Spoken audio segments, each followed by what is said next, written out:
不要让他在网上。还有我宋小敏。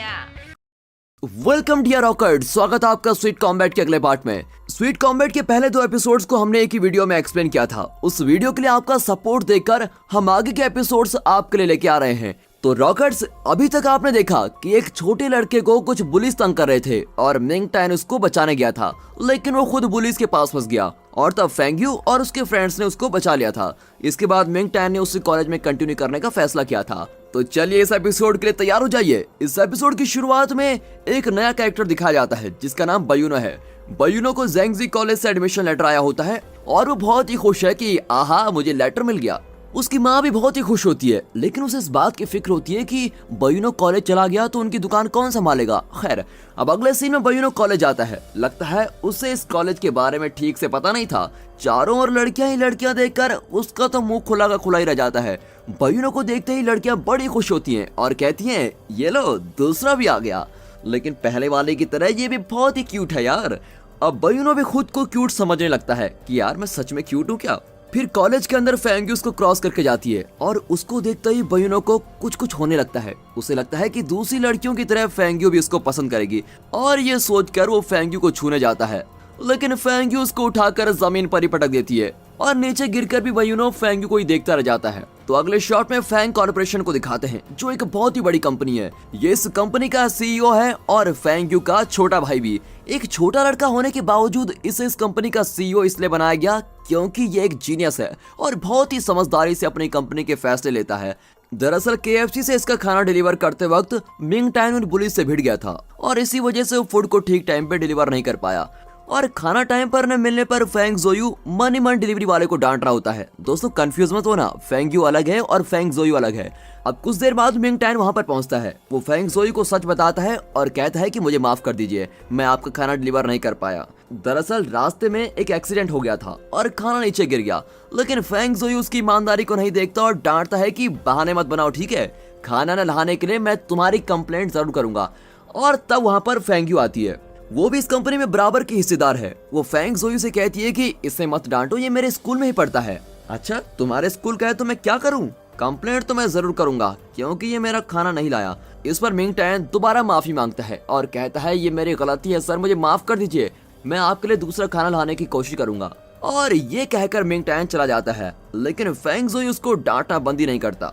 फिर अगले सीन में फेंग यू अपने मामा जी की कब्र पर फूल रख रही होती है और तब फ्लैशबैक में दिखाया जाता है कि बचपन में वो अपने क्रश को गिफ्ट देने गई थी, लेकिन उसने फेंग यू का मजाक उड़ाया था कि इतने दिनों से तो तुम लड़कों की ड्रेस पहनती थी और आज अचानक तुम लड़की कैसे बन गई? ऐसे तो सिर्फ मॉन्स्टर ही रूप बदलते हैं, तुम एक पागल मॉन्स्टर हो। और ये सुनकर छोटी फेंग यू बहुत ही रोई थी, लेकिन उसके मामा ने उसको एक गुड़िया दी थी और बड़े प्यार से पूछा था कि तुम रो क्यों रही हो।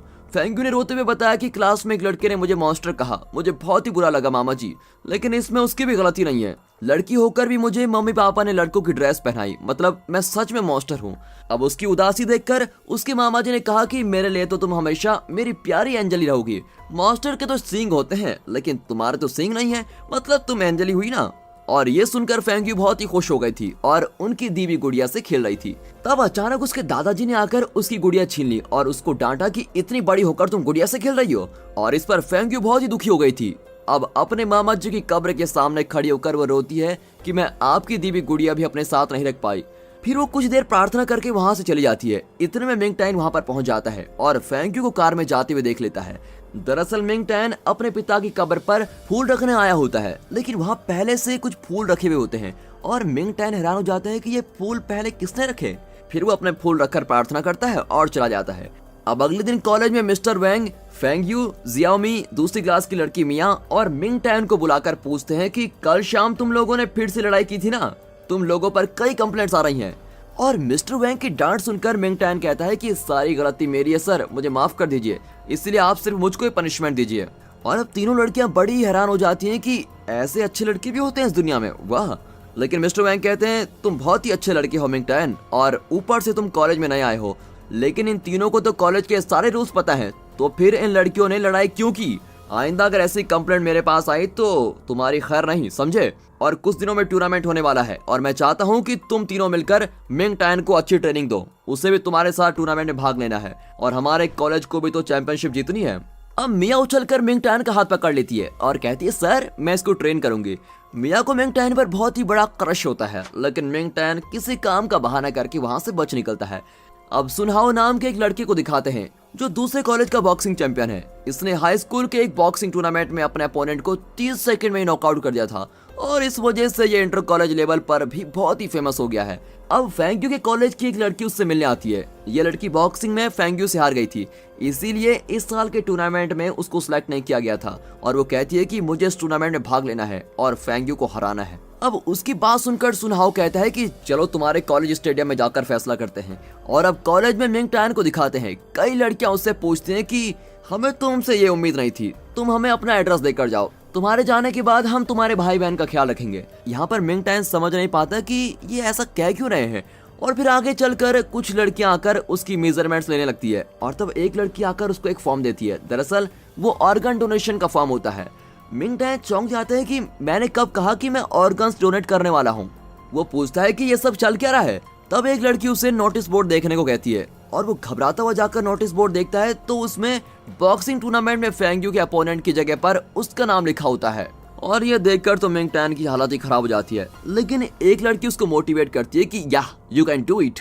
दूसरी लड़की कहती है कि तुम जो चाहो मुझसे मांग सकते हो, मैं वो चीज तुम्हारी कब्र पर लाकर जरूर रखूंगी। अब इनकी बातें सुनकर मिंग टैन बड़ा ही हक्का बक्का रह जाता है। तब जाओमी कहती है कि तुम फिक्र मत करो, हम तुमको अच्छे से ट्रेन करेंगे।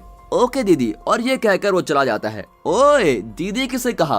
अब फेंग्यू को दिखाते हैं जो पेड़ के पास खड़ी कुछ सोच रही होती है। वैसे तो वो सबको अपना एटीट्यूड दिखाती फिरती है, लेकिन जब से उसने मिंग टैन को देखा है वो उसको पसंद करने लगी है। वो खुद से बातें कर रही होती है कि ये वाली फीलिंग मुझे क्यों नहीं आ रही है। तब मिंग टैन आकर पूछता है कि तुमने मुझे अपना अपोनेंट क्यों चुना, क्या मुझे हराकर मेरी इंसल्ट करना चाहती हो? तुम इसे इंसल्ट क्यों समझती हो? ये तो इस कॉलेज का ट्रेडिशन है। यही नहीं, मुझसे लड़ने के लिए तुम्हें जो ट्रेनिंग मिलेगी उससे तुम बाहर के किसी भी चैंपियन को हरा सकोगे। लेकिन मिंग टैन कहता है कि मुझे बॉक्सिंग में कोई भी दिलचस्पी नहीं है और मैं कभी नहीं लड़ूंगा। अब फेंग्यू कहती है कि या तो तुम मुझसे लड़ो या फिर ये कॉलेज छोड़कर चले जाओ। और इस पर मिंग टैन कहता है कि इस बार तो मैं इस कॉलेज को सच में छोड़ने वाला हूँ, और ये कहकर वो चला जाता है। फेंग्यू जो चाहती थी उसका बिल्कुल उल्टा हो गया था। अब जाओमी फेंग्यू को डांटती है कि ये तुमने क्या कर दिया, मिंग टैन कॉलेज से जाने की बात कर रहा है। और तब फेंग्यू उसको सारी बात बताती है। चलते चलते वे KFC में पहुंच जाते हैं जहां मिंग टैन फूड डिलीवरी का काम करता है। जाओमी अंदर जाना चाहती है, लेकिन फेंग्यू कहती है कि मैं मिंग टैन से माफी नहीं मांगूंगी।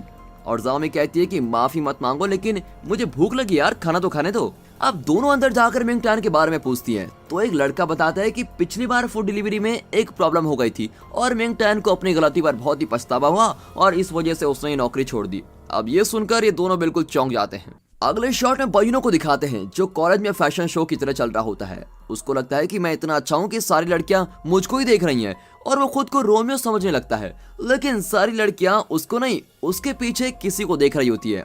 और तब वो मुड़कर देखता है तो उसके पीछे सुनहाओ और उसकी फ्रेंड कॉलेज के अंदर आ रहे होते हैं। अब सारी लड़कियां सुनहाओ के पीछे जाने लगती है। वो दोनों स्टेडियम में चले जाते हैं और वो लड़की रिंग के सेंटर में आकर कहती है कि फेंग्यू को बुलाओ, मुझे उसको चैलेंज करना है। अब बयूनो मिया से पूछता है कि ये लड़की ऐसा क्यों कर रही है। मिया बताती है कि ये इस एरिया का सबसे फेमस बॉक्सिंग रिंग है, यहाँ बाहर का कोई भी आकर किसी को भी चैलेंज कर सकता है। और बयूनो कहता है कि क्या मैं भी किसी को चैलेंज कर सकता हूँ? हाँ बयूनो, कर सकते हो, लेकिन चैलेंज करने से पहले एम्बुलेंस भी तुमको बुलानी पड़ेगी। और इस पर बयूनो कहता है कि मैं तो मजाक कर रहा था यार, इतने छोटे स्टेडियम में मुझसे लड़ा नहीं जाएगा। तब जाओमी आकर कहती है कि फेंग्यू तुम्हारी गुलाम नहीं, जब तुम चाहो तब आ जाएगी। उसकी फाइट तो मिंग टैन के साथ ही होगी और मिंग टैन को हम ट्रेन करने वाले हैं। तब वो लड़की कहती है कि यहाँ कौन किसके साथ फाइट करेगा, इसका फैसला तुम जूनियर्स लोगे हैं।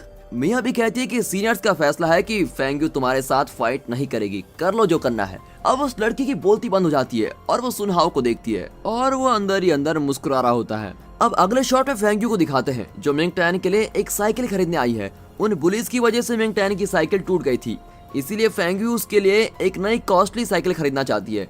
और तब उसके मोबाइल पर मिस्टर वैंग का मैसेज आता है कि मिंग टैन अभी नहीं आया, उसे ट्रेनिंग भी नहीं मिली है, तुमने उसे अपना अपोनेंट क्यों चुना। लेकिन वो मैसेज को इग्नोर कर देती है। फिर मिस्टर वैंग कॉल करते हैं पर फेंग्यू कॉल को कट कर देती है।